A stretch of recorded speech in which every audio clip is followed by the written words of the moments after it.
Because if you ask 99.9% of the American people what Kosovo was all about, they'll say ethnic cleansing. Now, the Committee on International Policy also did a study. It is not in the commercial interest of companies operating in the Caspian states or in the strategic interest of those host states to rely on a major competitor for transit rights. So they wanted to get rid of Russia. Now, Russia's not dumb. They know that they know what's going on. Now, the United States did also something else in Kosovo during the bombing, is that they happened to, by accident, of course, bomb the Chinese embassy in Belgrade. And the smart missile, or the missile that went in, just happened to bomb that part of the thing that had their intelligence apparatus set up. Just happened.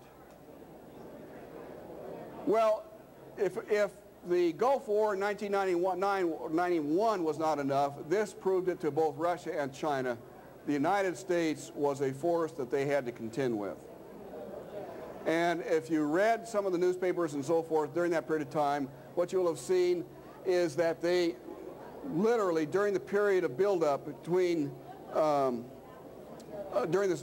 war in 1999 and December of 1999, this axis began to develop between Russia and China to confront the unipolar dominance of the United States. Okay? And on December 9th, 1999, you had the Yeltsin-Yang Summit, which created a military cooperation treaty. It was never signed. Well, at least it wasn't until last summer. Rejected the unipolar dominance of the United States and demanded equality or equity in the bargaining table of the New World Order. That's what it was demanding. Where they said a rational and thoughtful reform of the United Nations which is conducive to strengthening its authority and its role in the world, such a United Nations reform would create a fair, equal, and mutually beneficial international political and economic order. What they were looking for is a world government. They acknowledged that they still have the world government's coming. Isn't that amazing? They knew all about it. But you ask John Q. Public out here in America if there's going to be a world government, and they give you this blank stare like, what planet did you come from? And yet all of these other nations are fully conscious of what is going on. And what Russia and China were trying to do was to build equality into the system, and the unipolar dominance of the United States was their #1 target. Secondly, they wanted to have complete sovereignty over their own respective areas of interest, which for Russia included the Caspian area, the old Soviet republics, and for China, primarily Taiwan, but also the Straits of China and so forth, where all the international trade goes. These were the two things that they had as areas of interest that they wanted to have complete dominance and sovereignty over.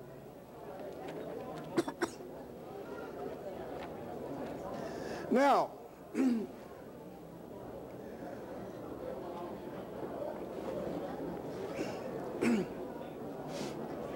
on December 9th, Yeltsin said that, you maybe remember this, back in your hazy recesses of your memory, thinking that Yeltsin must have been absolutely nuts. He was not nuts.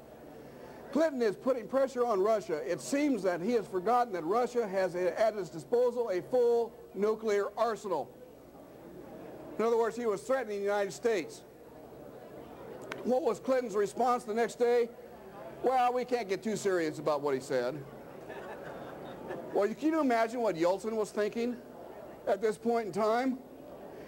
And then the next day, on the 13th, because of what had happened, Yeltsin puts Russia's nuclear missiles on high as ready to launch alert. This was just 2 weeks before Y2K was supposed to hit. And they took all the safeguards off. This was serious business. And most Americans don't even realize it happened.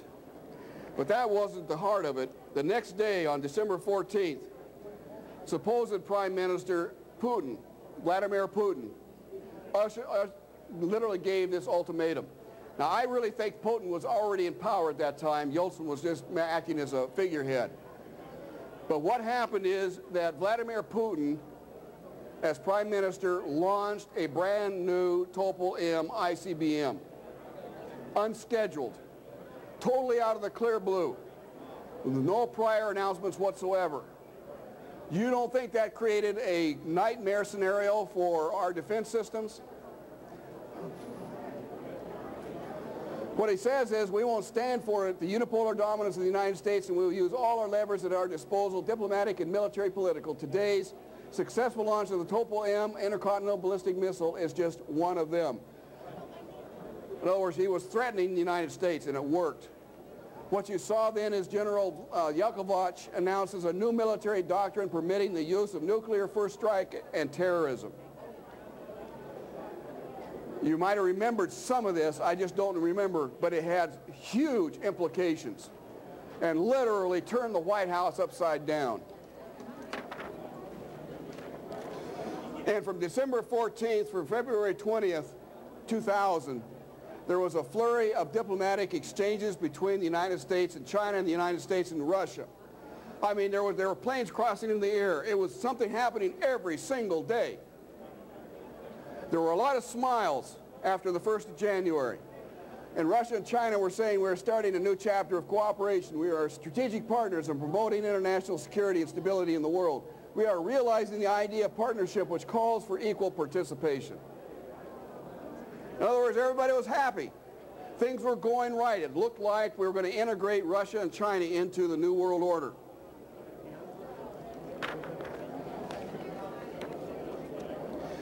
Something happened. On February 21st, China threatens nuclear war with the United States. Russia threatens to attack Georgia in order to take out this pipeline possibility. March 1st, China and Russia affirm Taiwan and Caucasus Mountain republics are internal affairs of theirs, and the United States better keep out. In March 3rd and 4th, NATO meets in Kiev, Ukraine, which is right south of Moscow, which is an in-your-face statement by NATO, and China announces it can conquer Taiwan in 3 days. How? By using EMP-type bombs as well as neutron bombs to target specific military installations, take them out, and leave the economic infrastructure of Taiwan in place. In March 8th, Russia announces NATO as a new enemy, or not a new enemy, but they had actually started to develop friendships. There was even discussion of Russia joining NATO at this particular point in time. And then all of a sudden that turned off. What happened on the 17th of February? None other but Strobe Talbot, Mr. New Worlder himself, one worlder himself, was the head of a delegation to China to try to settle the last details, and he refused, we think, he refused to budge on having the right of international intervention on the sovereign affairs of nations. And that's something that China would not abide. And you have to understand their culture, of both China and Russia. They cannot abide culturally to international interventions into their nation's decisions and so forth. And that caused the whole thing to be off. And from that time on, things begin to plummet. In April 8th, 2000, President Putin threatens the West. We must clearly understand that the interests of our partners, Turkey, the United States, and Britain in the Caspian region is not accidental. In other words, he was sending a very strong message to the West.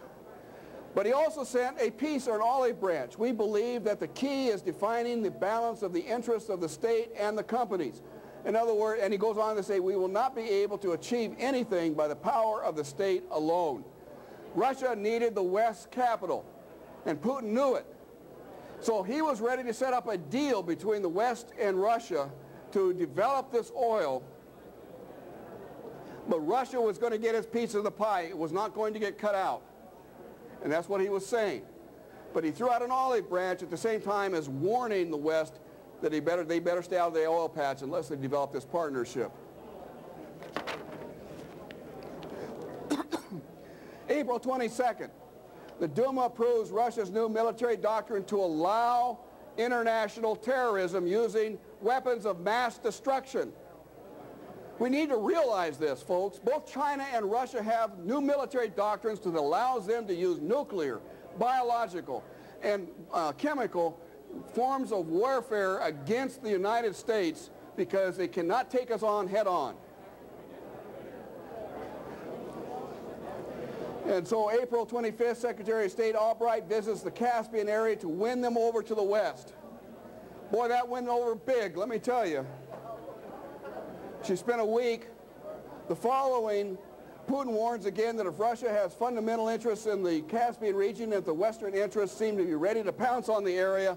And then Duma Speaker Sedlov said that America's principle is to divide and rule, and that's how it will be in the 21st century.